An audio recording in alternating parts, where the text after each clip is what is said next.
أعوذ بالله من الشيطان الرجيم بسم الله الرحمن الرحيم والصلاة والسلام على سيدنا ونبينا وحبيب قلوبنا أبي القاسم المصطفى محمد اللهم صل على محمد وآل محمد وعلى آل بيته الطيبين الطاهرين الحمد لله رب العالمين الحمد لله الذي جعلنا من المتمسكين بولاية سيدي ومولاي علي بن أبي طالب والحمد لله الذي هدانا لهذا وما كنا لنهتدي لولا أن هدانا الله بسم الله الرحمن الرحيم ربي اشرح لي صدري ويسر لي أمري واحلل عقدة من لساني يفقهوا قولي.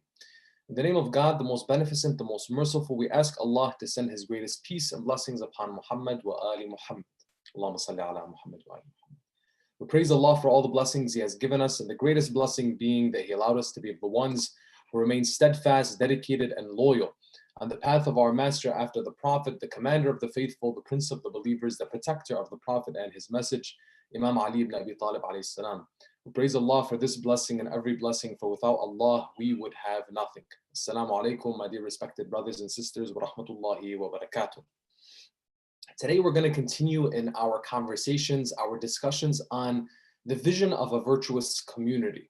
And we've made some way so far in discussing all of these topics, and we got to this point after yesterday discussing what it means to be followers of Ahlul Bayt alayhim salam and how that identity looks like for us in both a social aspect and then from a core aspect of the way we see ourselves within this greater structure of our community and our society. Today we're going to be delving into what are the attributes of the Shia as told to us by the Prophet, peace and blessings be upon him, by Ahlul Bayt alayhim salam, and ultimately by Allah subhanahu wa ta'ala. If we look and we see the attributes of the Shia, just to have a general level, some of the things that have been described of the Shia, of the followers of Ahlul Bayt, are things like as-salihun, the virtuous, ulil albab, those of intellect, awliyaullah, the friends of God, al-musallin, the prayerful, and ashabul yamin, the people of the right.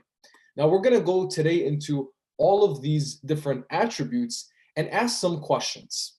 The questions that we're going to be asking inshallah today are going to be the following. So let's take them one by one, and inshallah also in the spirit of remembering Lady Khadija alayhi salam, the Holy Prophet's beloved wife, who we're commemorating tonight as the eve of her wafat, of her passing. We're going to say some short words in honor of her as well. But to go over a quick overview of what we're going to be discussing, what we're going to be asking, the questions, they're going to be the following. One, are the Shia of Ahlul Bayt mentioned in the Holy Quran? Are they referred to in the Holy Quran? Secondly, what is the difference between conceptual intellect and practical intellect? Thirdly, who are the friends of God, awliyaullah? Fourth, what did Muhammad ibn Fudail, one of the companions of Imam Rida, what did he say? What did he talk to Imam Rida about? What did their conversation look like? And then fifth, what was the good news that Prophet Muhammad sallallahu alaihi gave to Imam Ali alayhi salam? Before jumping into all of that, we wanted to just say a few words about Lady Khadija. Lady Khadija was the beloved wife of our Holy Prophet, his first and true love. As Lady Khadija alayhi salam would be one who would recruit our Prophet Muhammad in his younger days as a young man who was known for his honesty, his work ethic, his intelligence. She would recruit him to work for her company, essentially. She was one of the most successful businesswomen in her age, in her era. She was a merchant and had dozens and hundreds of merchants working under her. She had some of the greatest caravans in Arabia. Lady Khadija alayhi salam was not just known for being a businesswoman and one who was successful in her own right, but she was giving, she was generous, she was God-fearing. She was actually the first person who said, La ilaha illallah, Muhammad Rasulullah. It was Lady Khadija alayhi salam who was the Prophet's right hand. She was his backbone. She was everything to him. It is said that during the earliest days of Islam and the growth of Islam, that this religion would not have grown and become what it became if it were not for two things. were not for the sword, as in the protection of Ali ibn Abi Talib against the enemies of Islam who wanted to persecute the Islam and the Muslims, and the wealth of Khadija. The wealth of Khadija being what provided the infrastructure for the Muslims in the Muslim community, who was a disenfranchised community, who was a community that was discriminated against by the pagans of Quraysh in where they started in the city of Mecca. Let us go back and try to take lessons from the life of Lady Khadija and see that she was one who sacrificed everything that she had in order to truly be a servant of God and His Prophet. She would give everything that she could. So much so that Lady Khadija alayhi salam, in her last days, she would die hungry. Why? Because she literally gave everything willingly and didn't want to keep anything for herself, to take care of widows, to take care of the poor, to take care of orphans, and to help people that really had no one else to turn to. And she was there time and time again. Lady Khadija alayhi salam, when the Prophet was there to witness his wife pass away, and those final days, that year became known as the year of Huzn, Amul Huzn, the year of sorrow, because of how much he loved Lady Khadija alayhi salam, how much he cared for her. The words that he used with her were sweet as honey.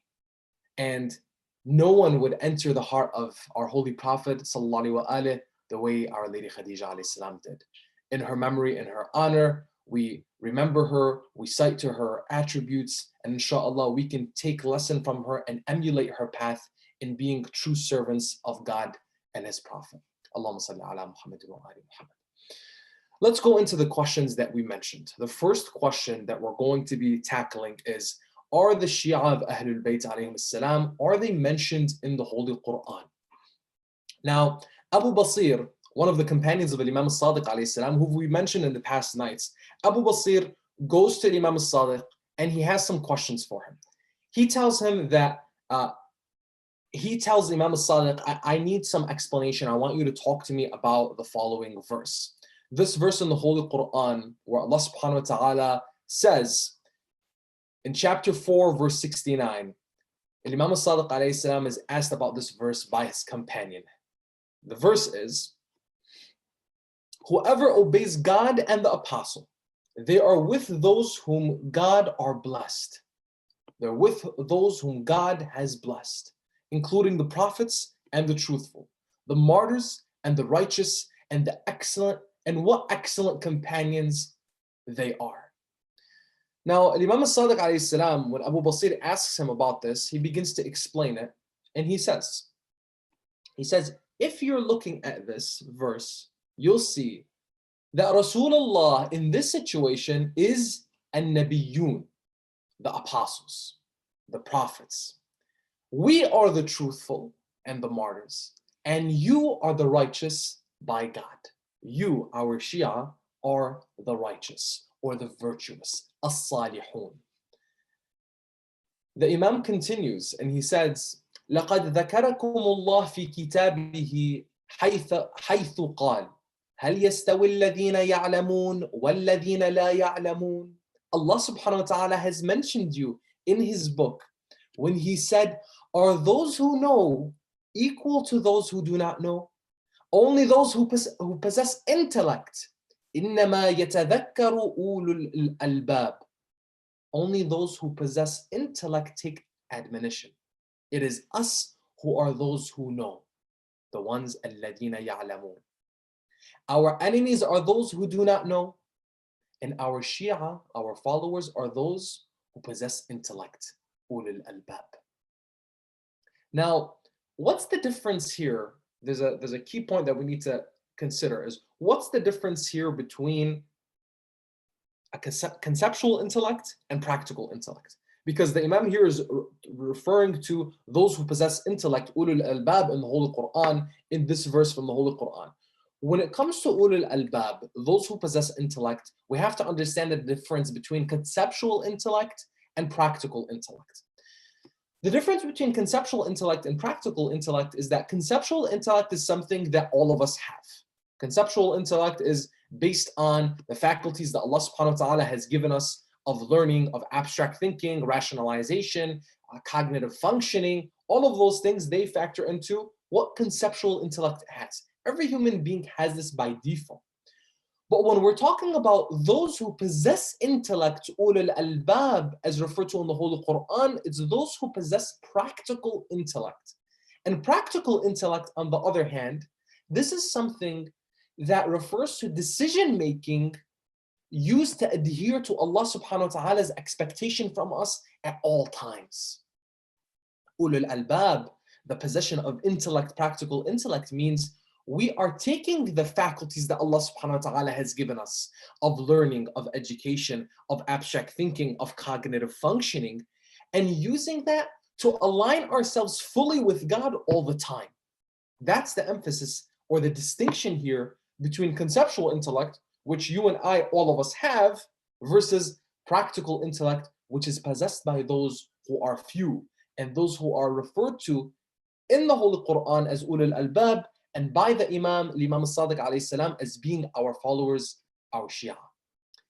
Now, we've hit the first question and the second question, which go hand in hand and gives us a solid foundation into understanding some other parts of the questions that we have tonight, in which we're looking at what are the attributes of the followers of Ahlul Bayt alayhim salam. The third area that we want to jump into, the third question, is who are the friends of God? Now, Imam Ali ibn Abi Talib, Amir al-Mu'mineen alayhi salam, he explains the following verse from the Holy Quran, where Allah subhanahu wa ta'ala says, Bismillah ar-Rahman ar-Rahim, he says in chapter 10, verse 62, look, the friends of God will indeed have no fear, nor will they grieve. So imagine this, a lot of times when we think of our journey in life, our fears, the things that we hesitate from, and then the transition from this life onto the next life, you have a lot of hesitation, you have a lot of fear, you have a lot of things that are unknown. But Imam Ali alayhi salam refers to this verse in the Holy Quran where Allah subhanahu wa ta'ala talks about certain people that don't have fear and they will not be grieving. They don't have anything to really worry about. You and I, we have worries left and right, and these are worries that are usually induced by our own selves. Allah subhanahu wa ta'ala is saying the friends of God, awliyaullah, do not have anything to fear and do not have anything to grieve. Imam Ali alayhi salam was asked by his companions about this.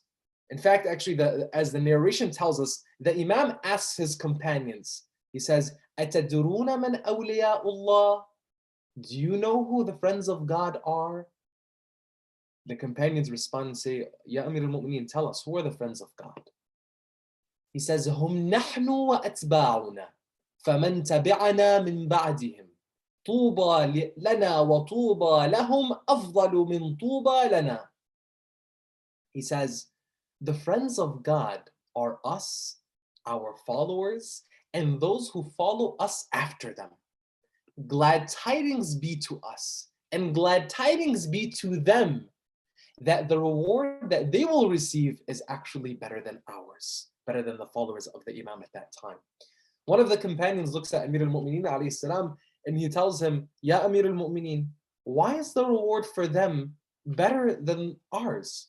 Are we not the same? That us as your followers now and the followers that are to come, are we not all the same? Are we not all followers? The Imam responds and he says, no, as they will be made to carry that which you were not asked to carry. And they will bear that which you have not bared. So their reward will be greater than yours. The Imam is describing, hopefully, us. Hopefully the individuals who have come after the Imams of that time and say that we are the followers of Ahlul Bayt alayhi salam. We are connecting ourselves to them, aligning ourselves to them, committing ourselves to them, and we don't see them, especially in the era of occultation, when we're thinking of this virtuous community that we've been talking about these nights, this virtuous community in which we are trying to build. We don't have the Imam with us in the sense of the way the followers of Imam Ali alayhi salam had Amir al-Mu'mineen with them, where they would see them and talk to him and be with him at all times. our Imam is with us, but during the trial of the era of the occultation, we don't have that same access.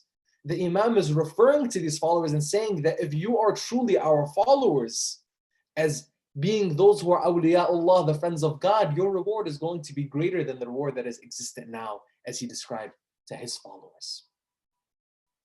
Now further, we see that the Imams continue to give us insight on what it means to be one of their followers. There's a beautiful conversation that is had, and this is the fourth question we're going to be addressing.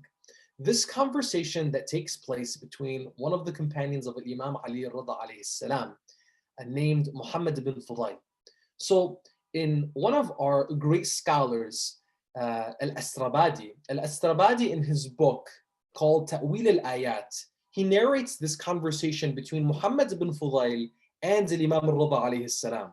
In this conversation, the Imam is asked by his companion about certain verses from the Holy Quran. You'll see throughout history conversations that take place between the companions of Ahlul Bayt alayhim salam and the Imams, asking them about what are the meanings, the deeper meanings of the verses from the Holy Quran. The Imams had that role of being that supplement to the Quran. That is why when you look and you see that Allah subhanahu wa ta'ala, through the Prophet Muhammad, when he completed the faith, he gave the Prophet the instruction to make sure people know that what is left for them in order to hold on to the path of Muhammad sallallahu alaihi wasallam, the path of God, they are to hold on to the two weighty things, al-thaqalain, kitabullah wa atrati, the book of God and the Prophet's family. You'll see throughout history with each of the Imams, they are asked by their companions, what are the words from the Holy Quran mean? Tell us about the deeper meaning. Do the tafsir, do the exegesis of these verses for us. So Imam Rida alayhi salam is asked by Muhammad ibn Fudayl about the following verses. He asks him in the following verse, and you'll see on your screen the actual citing of the verses. The verse, إِلَّا الْمُصَلِّينَ الَّذِينَ هُمْ عَلَى صَلَاتِهِمْ دَائِمُونَ. He asks him, what about this verse where Allah subhanahu wa ta'ala says, all are such except the prayerful, those who preserve in their prayers. Who are the prayerful?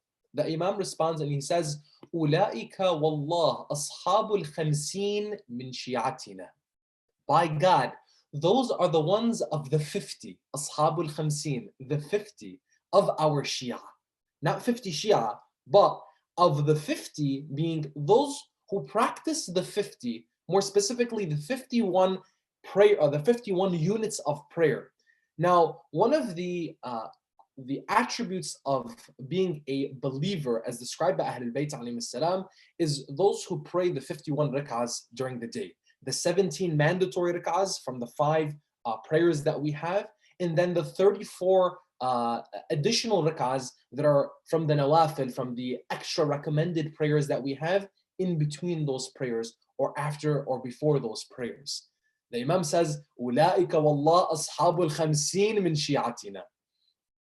Then Muhammad ibn Fudayl, he asks the Imam, what about this? وَالَّذِينَ هُمْ عَلَى صَلَاتِهِمْ يُحَافِظُونَ.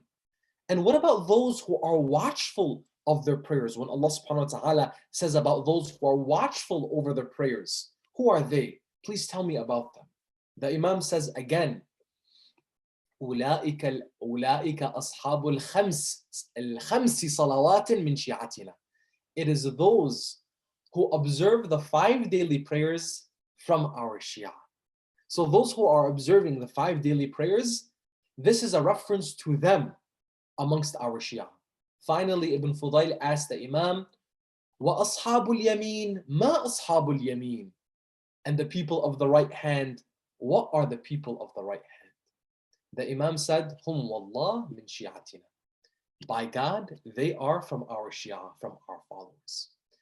The Imam emphasizes here that our followers are these individuals. Our followers are these ones who are preserving in their prayers. They're watchful over their prayers. The prayer is something that they are so connected and entrenched in their day. Their prayer is one with them, and they are one with their prayer. Further, we see a conversation that takes place between Imam Ali ibn Abi Talib, Amir al-Mu'mineen alayhi salam, and the Holy Prophet Muhammad sallallahu alaihi. The fifth question here is, what was the good news that the Prophet gave Imam Ali alayhi salam? In Shaykh al-Saduq's book, Al-Amali, Salman al-Farisi, one of the great companions of the Holy Prophet and of Imam Ali alayhi salam, he's sitting with the Holy Prophet. And as he's sitting with the Holy Prophet, benefiting from his presence, speaking to the Holy Prophet, Imam Ali ibn Abi Talib alayhi salam walks in. When Imam Ali alayhi salam walks in, just like the Prophet sallallahu alaihi always did, he greets the Imam with such a beautiful embrace.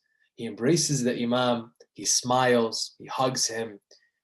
And as he's looking at Imam Ali alayhi salam, his brother, his companion, his successor, his guardian, the one who, whenever he looked at him, he just was in awe.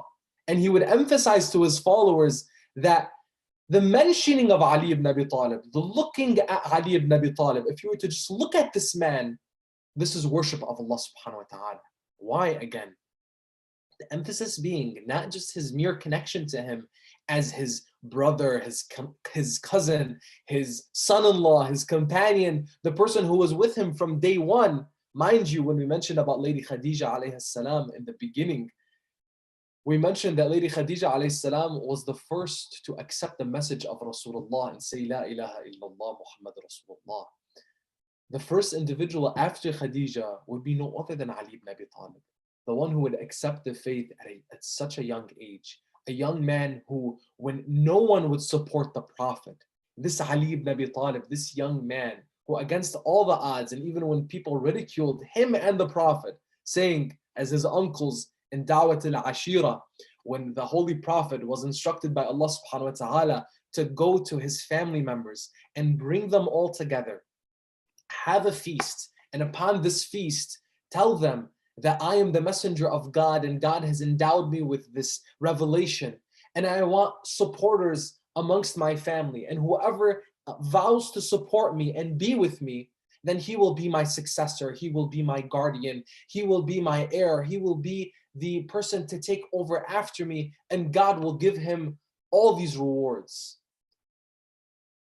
Everyone looked at the Holy Prophet dumbfounded, thinking, support you with what? Support you for what? All of the uncles were there watching, Abu Lahab, Abu Jahl, amongst others. And they were just waiting to see who is even going to answer this guy. Amir al-Mu'mineen, that young man who the Prophet tasked him with actually all of the logistics in bringing this feast of the family for Dawat al-Ashira to actually take place. He would make the arrangements, he would get the food, he would set the entire scene, he would invite all of the uncles, he would bring them all together. It was Imam Ali alayhi salam, this young man, this young boy, who would come and stand up and say, Ana laka ya Rasulullah, I am for you, O Messenger of God. I am here for you, O Messenger of God. And he would do that 3 times over, the Prophet emphasizing, I'm going to ask once, twice, and thrice. And it was only Ali ibn Abi Talib that would be the one to answer that call. So the Prophet, as you can imagine, the one who brought Imam Ali alayhi salam into his home and raised him as a child, the one who was considered to be his shadow. Wherever the Prophet went, our narrations would say Ali ibn Abi Talib would be like that baby camel that would follow its mother wherever it went. Ali ibn Abi Talib would be the shadow of Rasulullah, following him wherever he would go. So as Imam Ali alayhi salam walks in, the Prophet embraces him and tells him, Ya Ali, Ala ubashiruka ya Ali? Says, Oh Ali, should I give you some good news? To that, Imam Ali alayhi salam would smile and say, Bala ya Rasulullah. Yes, O Messenger of God. The Prophet shared the news. He says, Ya Ali, هذا حبيبي جبرائيل يخبرني عن الله عز وجل أنه قد أعطى محبيك وشيعتك 7 خصال: الرفق عند الموت، والأنس عند الوحشة، والنور عند الظلمة، والأمن عند الفزع، والقسط عند الميزان، والجواز على الصراط، ودخول الجنة قبل سائر الناس من الأمم. The Holy Prophet tells Imam Ali alayhi salam, my beloved Jibreel, Gabriel, the angel Gabriel is informing me on behalf of God the Exalted by His Majesty, that He has given your devotees, your admirers, those who love you, your followers, 7 traits. 1, ease during death. 2, companionship during loneliness. 3, light during darkness. 4, safety during fear. 5, equity during judgment. 6, a pass along the path of paradise. And 7, entry into paradise before the people of all nations. Now, Amir al-Mu'mineen alayhi salam takes in this news and of course is so happy to hear all of this, is so delighted to hear all of this. Now, you and I, brothers and sisters, when we're looking at this news and we're looking at all of the things that we mentioned, the 5 questions we just went over, and all of these things that we're looking at as the attributes of the Shia, of Ahlul Bayt alayhim salam, where does that put you and I? Where does that put us? What is our relationship with all of this? Now, Salman al-Farisi is sitting there watching the scene. Salman al-Farisi definitely being one who Ahlul Bayt alayhim salam considered to be of his Shia. In fact, our narrations would say that Rasulullah sallallahu alaihi wasallam would tell Salman al-Farisi, Salman, anta minna Ahlul Bayt, that you're not just one of our followers, you're actually one of our family members. You are from our household. Salman minna Ahlul Bayt. But there's also narrations where our imams, like Imam al-Sadiq alayhi salam, would look at his companions, like Sudayr, sitting amongst him. And he would look at his companions and say, Antum alu Muhammad. Antum wallah alu Muhammad. That you, our followers, are from the household of the Prophet. You are from our family. Now, the honor that is had by being followers of Ahlul Bayt alayhim salam is truly immense. It is truly on a whole nother level. But the challenge here is, are we truly followers of Ahlul Bayt alayhim salam? Do we manifest these attributes? Do we have the ability to conduct ourselves in a way and commit ourselves to this lofty status in which, when we're looking again, as we referenced before, it is one thing to be in Masjid al-Haram. It is another thing to be in the Kaaba. It is one thing to say, La ilaha illallah, Muhammad Rasulullah, Aliyun Waliyullah, and to say that on our tongue and to profess this with pride. But it's another thing to have it settled in our heart. It's another thing for us to truly manifest this in our actions and in our conduct. The good news is, if we make that commitment, if we make it upon ourselves to truly follow the path of Muhammad wa Ali Muhammad, peace and blessings be upon him, then the reward is like no other. You have this, you're passing along a sirat, you're going on with entering paradise before any other group. You have no fear that you are from the friends of God, those who have no fear. These are our followers. These are our admirers. These are the people that have committed themselves to our path. And I'll emphasize this again so that we continue to have this as full circle. It is not merely by being one who admires Ahlul Bayt. Anybody can admire virtue. Anybody can admire a beautiful character of someone who has the highest ethics. The Prophet's enemies admired him. The Prophet's enemies had nothing but respect for him because of the man that he was. But it's another thing for me to look at the Holy Prophet ﷺ and realize when the Prophet is saying Ali is with truth and the truth is with Ali, it turns wherever he turns, it is that Ali ibn Abi Talib was committed to the truth like no other. Imam Ali alayhi salam would describe when it came to his engagement with vice, with sin, he would say that the veil has been taken off for me. And by taken off, meaning he chose to remove the veil. He saw vice and sin for what it was. He saw sin for what it was and stayed away every single time. He saw virtue for what it was and continued to go after virtue each and every time with every opportunity. Imam Ali alayhi salam would manifest this, and his followers, his companions, the true ones, would follow this and manifest this in every aspect of their life. We'll mention that Amir al-Mu'mineen alayhi salam and the Holy Prophet and each and every one of our Imams had a very close relationship with their companions. And that their companions would make sure that everything that they did was following suit with their instruction. So you and I, when we're looking at our lifestyles and the things that we do, how much of it is truly in line with the expectations of Muhammad wa Ali Muhammad? How much of it is truly in line with this is what they want from me and this is the way that they would have me live my life? Am I thinking about them in my daily routine? Am I thinking about what would bring me closer to them? In the outings that I have, in the things that I read, if I read, in the things that I watch, and the friends that I have, and the job that I work, and the career that I'm pursuing, and the education that I'm taking, and the businesses that I'm opening, is it truly that I'm looking at how would Ali ibn Abi Talib, Amir al-Mu'mineen, conduct himself in business? Or Imam Ali alayhi salam, or the Prophet, or Imam al-Sadiq, or Imam al-Rada alayhi salam, or each one and every one of our Imams, when they're speaking to me and they're saying, Antum wallah alu Muhammad, that you are truly from the family of Muhammad. That when they're looking at the verses of the Holy Quran, are the Shia mentioned in the Holy Quran? Absolutely. Now, when we bring this all together, we find that we answer the number of questions that we mentioned. Let's take a look over this and make sure that we've covered it all.